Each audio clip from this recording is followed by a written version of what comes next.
이어서 비트코인 시간봉 분석을 해드리도록 하겠습니다. 지금 시간봉상에서 비트코인을 보면 이렇게 프레임을 작게 해놓고 보면은 일봉에서 보는 것처럼 이렇게 삼각 수렴형으로 계속 이 박스 안에서 시장이 움직이고 있구나라는 것을 한눈에 알 수가 있습니다.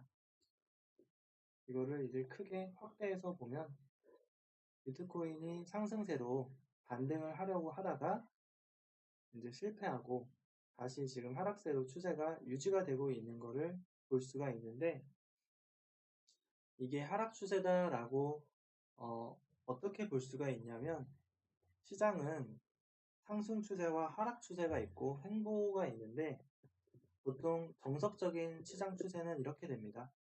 상승 추세는 고점과 저점을 계속 이렇게 높이면서 상승 추세가 진행이 되고, 하락 추세는 고점과 저점을 낮추며 하락 추세가 진행이 되죠.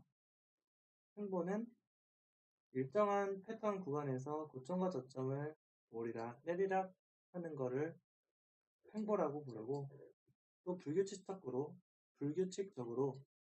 고점과 저점을 조금씩 높이고 낮추는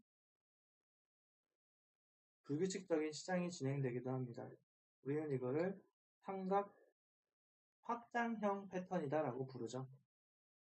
시장이 오르는 거 아니고 오르는 것과 내리는 것, 그리고 횡보의 일정한 횡보 또는 불규칙적인 횡보, 이런 패턴에서 봤을 때 시장은 항상 완벽하게 일치하는 시장 그림은 나오진 않지만 계속해서 이 상승 추세와 하락 추세 그리고 횡보를 반복합니다. 자, 그럼 지우고 지금 현재 실시간으로 진행되고 있는 비트코인 1시간 차트에서 시장 흐름을 보면 이렇게 상승을 하고, 큰 그림으로 볼게요. 상승을 하고 쭉 크게 하락을 했습니다. 그리고 이렇게 횡보는 횡보인데 이렇게 일정 패턴 구간을 만들면서 이렇게 왔다 갔다 했죠. 이거를 우리는 깃발형 패턴이라고 부르는데, 보통 정석적인 상황에서 추세 유지 패턴이라고 부릅니다.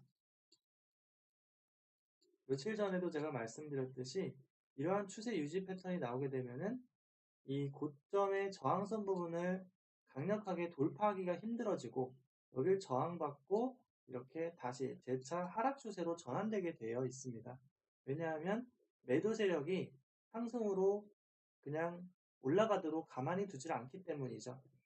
자, 아래쪽에 하락 추세로 다시 가다가 비트코인은 매수세가 많기 때문에 계속 반등을 시도하고 있습니다.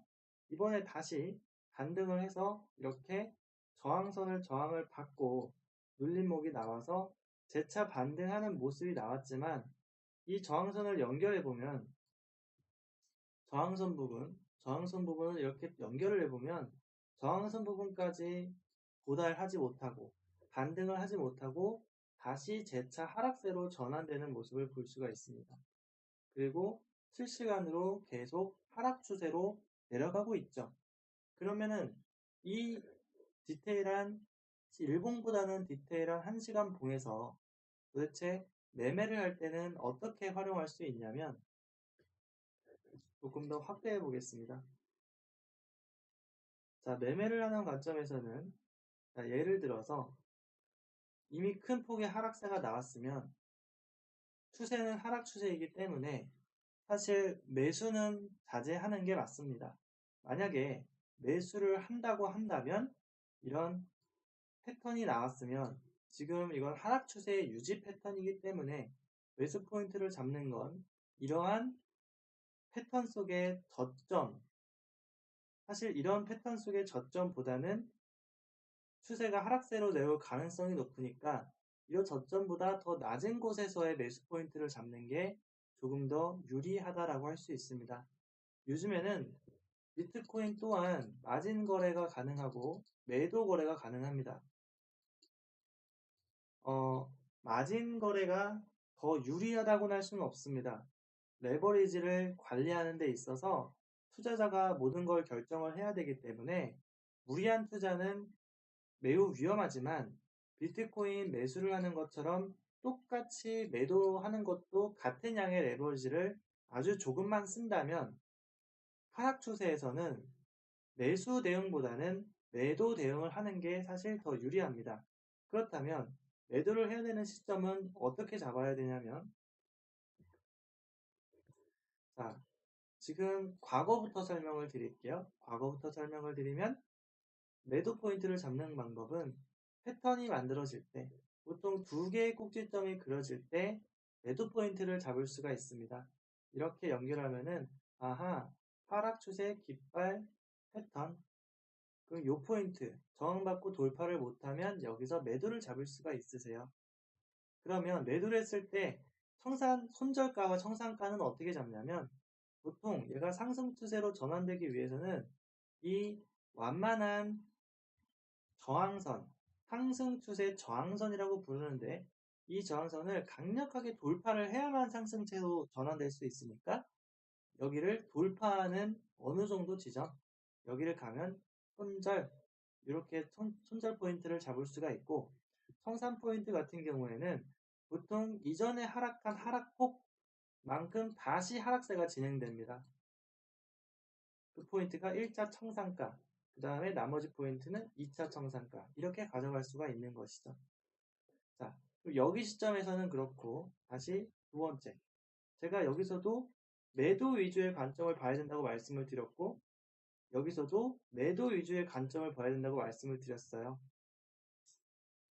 두 번째 나왔고, 세 번째 포인트가 나오면 매도를 잡는 건데, 지금 두 번째 포인트에서 내려갔다가 다시 올라왔단 말이에요. 그쵸? 여기서 매도 잡고 여기처럼 똑같이 이렇게 해서 세 번째 저항선 매도해야 되는데 여기는 안 나오고 그냥 내려갔어요. 이럴 경우에는 하락세가 조금 더 강력하다라고 볼 수가 있어요. 그 다음, 그럼 이렇게 내려갔을 때 하락세가 유지가 됐어요. 다시 방등세가 나오는데 매도를 어떻게 잡느냐, 똑같이 그려볼게요. 두 번째 선을 연결해서 세 번째 저항선, 여기서 이 포인트에서 크게 돌파를 못하면 매도를 잡고 쭉 내려가면 얼마 수익은 안 되지만 이만큼 수익을 낼 수 있는 기회는 있었겠죠. 하지만 손절을 계속 잡아놨다면 아마 여기서 이렇게 손절 이렇게 되셨을 거예요. 하지만 이전에 같은 방법으로 계속 매매를 해왔다면 수익을 계속 만들어 왔기 때문에 그렇게 큰 손실은 아니죠. 그리고 하동 매매 방법이 있습니다. 하동 매매법. 말 그대로 하동 매매법은 추세의 진행 방향을 그대로 순응하는 매매 방법입니다. 다시 한번 파동을 그려볼게요. 파동이란 것은 정석적인 추세를 보겠습니다. 상승 추세일 경우에는 고점과 저점을 높이면서 진행이 되고, 하락 추세는 고점과 저점을 낮추면서 추세가 진행됩니다. 자, 그랬을 때 여기에 추세를 그려볼게요.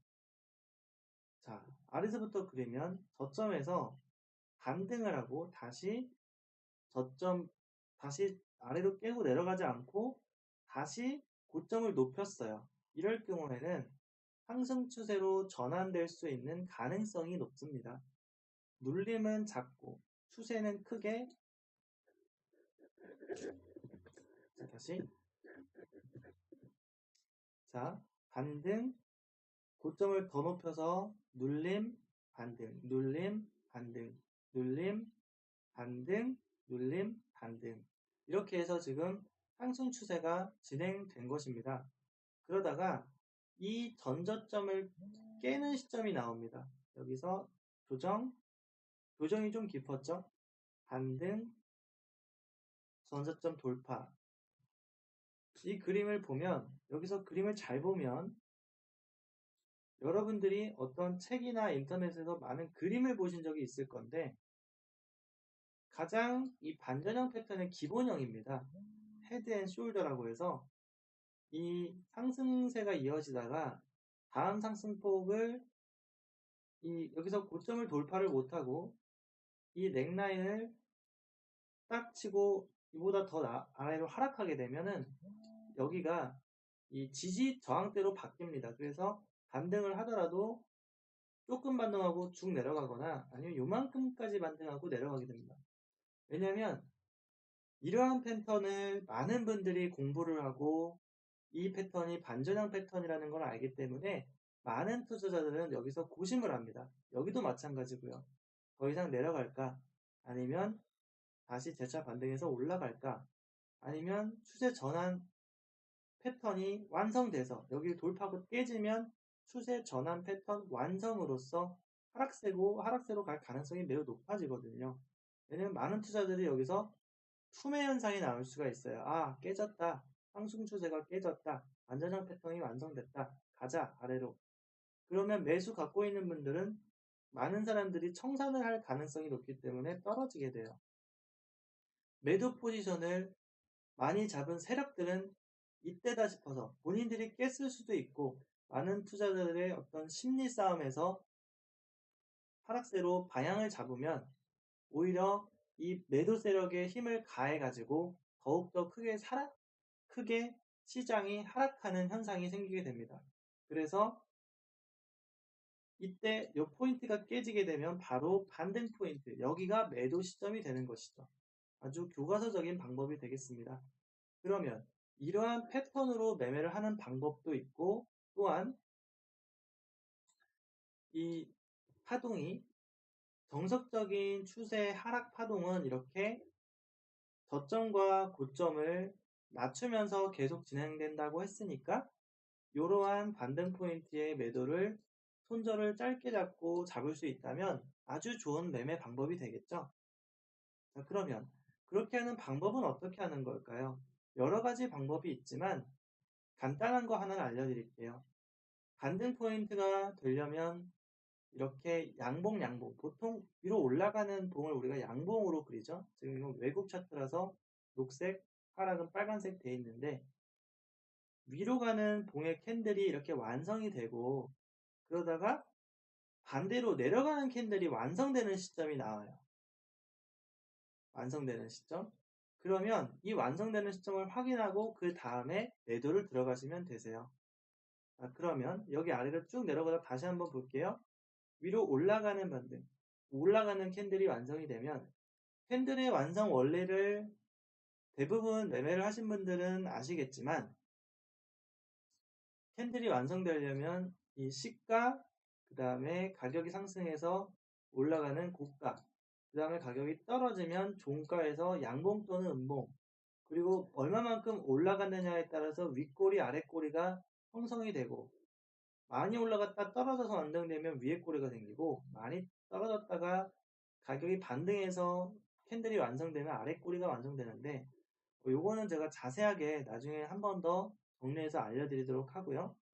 반등해서 이 캔들이 완성되고 이 하락으로 시가보다 내려가서 캔들이 완성되게 되면 하락세로 갈 가능성이 어떤 준비라는 그런 신호탄이 될 수가 있습니다. 그래서 그 다음 봉에 이 매도로 떨어지는 봉에 매도를 들어가시면 상당히 확률이 높은 제가 동그라미 그려드린 이 떨어지는 시점의 최초 시점에 이 잡아서 마치 미끄럼틀 타기 그 어렸을 때 미끄럼틀 타보셨죠? 미끄럼틀에 이렇게 딱 올라타서 엉덩이 이렇게 딱 앉아서 쭉 내려가는 거를 즐기시기만 하면 되는 그런 매매를 구사하실 수가 있습니다. 미끄럼틀 타기 기법이라고 해야 될까요?